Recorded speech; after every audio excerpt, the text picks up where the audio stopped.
So we have distractions or barriers to listening, and this it is important that you pay attention to this.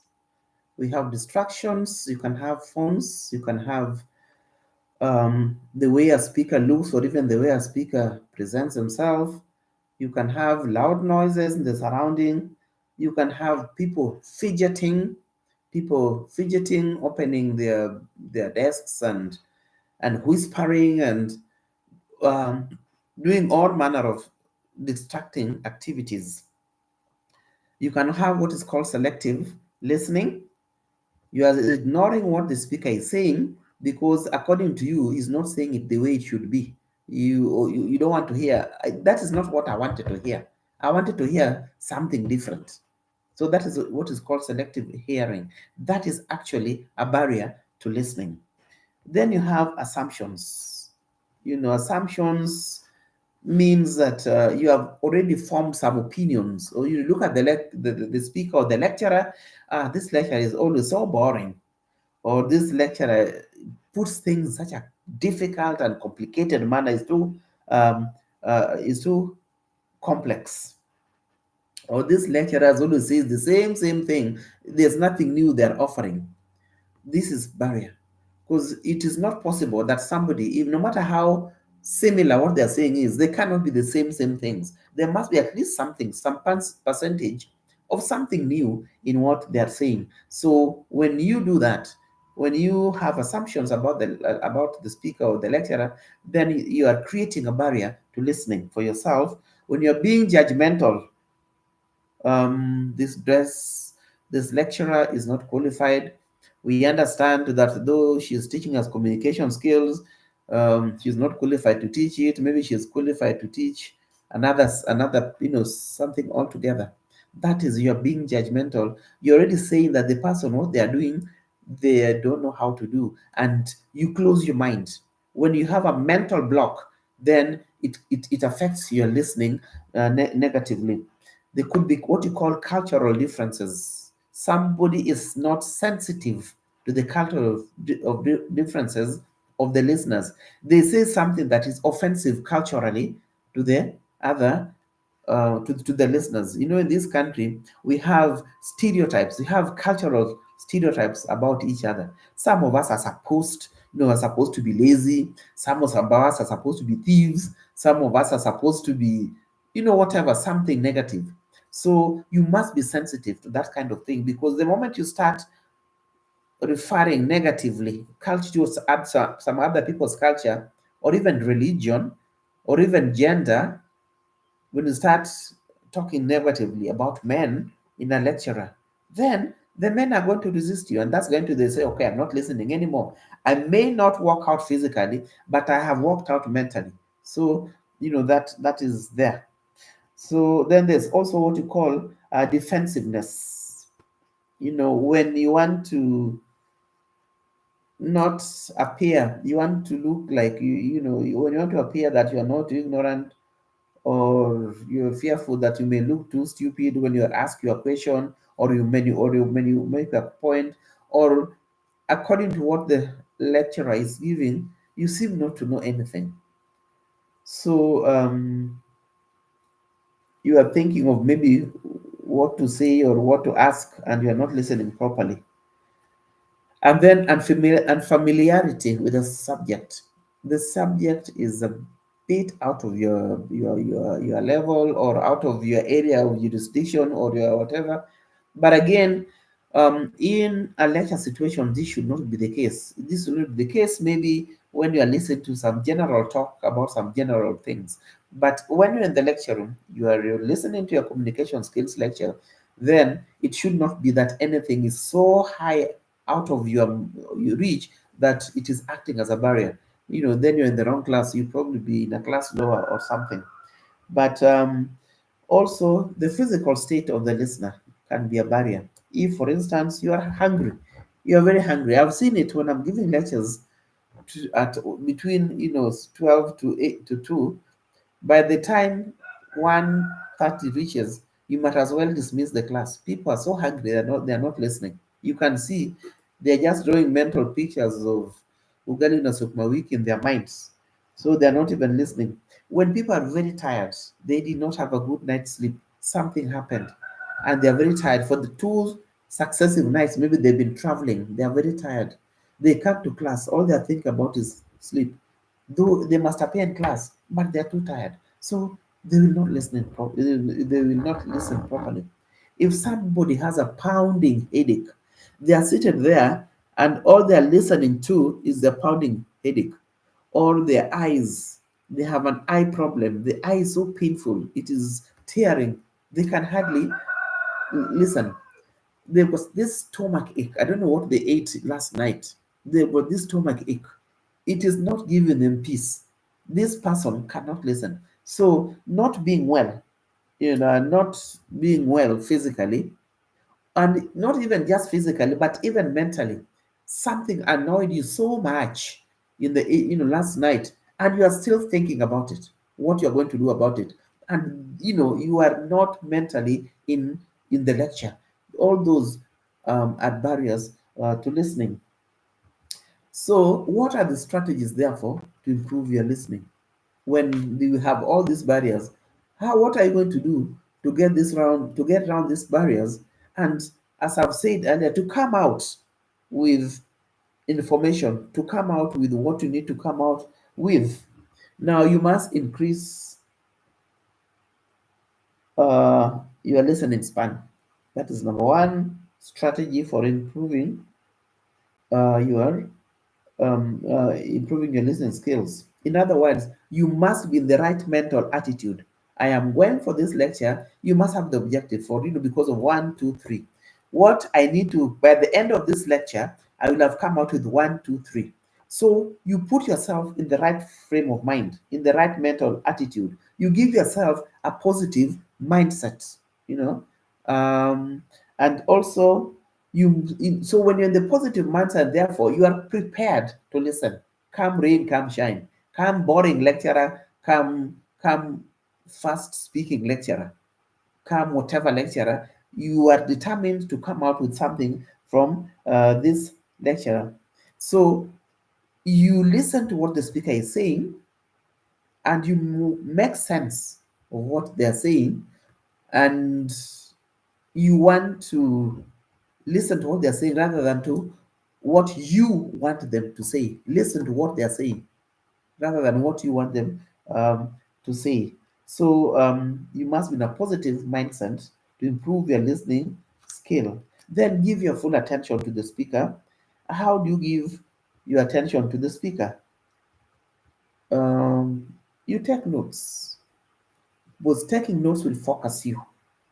So in the lecture room, if I see a student not taking notes, then I know they're not focusing on what I'm saying. Because for you to take notes that make sense, you must also be mentally alert. You must be mentally smart up there to listen to what I'm saying.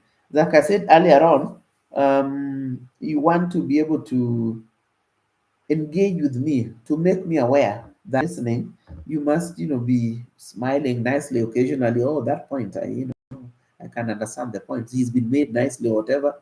You must be, as I've said earlier on, maintain eye contact. If when possible, you must sit in what is being said.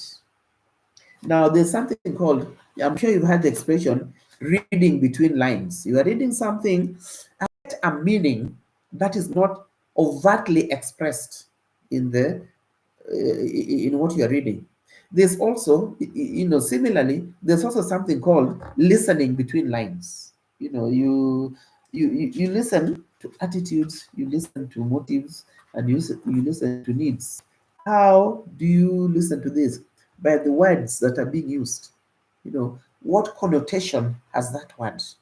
So you must listen. So, and you once you listen and you get the word, then you can even when you're taking notes, write the same idea in your own words, because you've listened in between lines. So listening in between lines also means listening objectively, listening not in a biased way.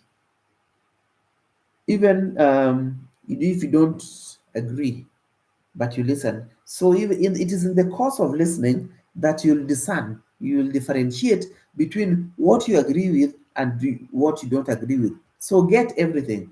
Get what you agree with and get what you don't agree with. This is what is called critical listening, or listening objectively without any bias.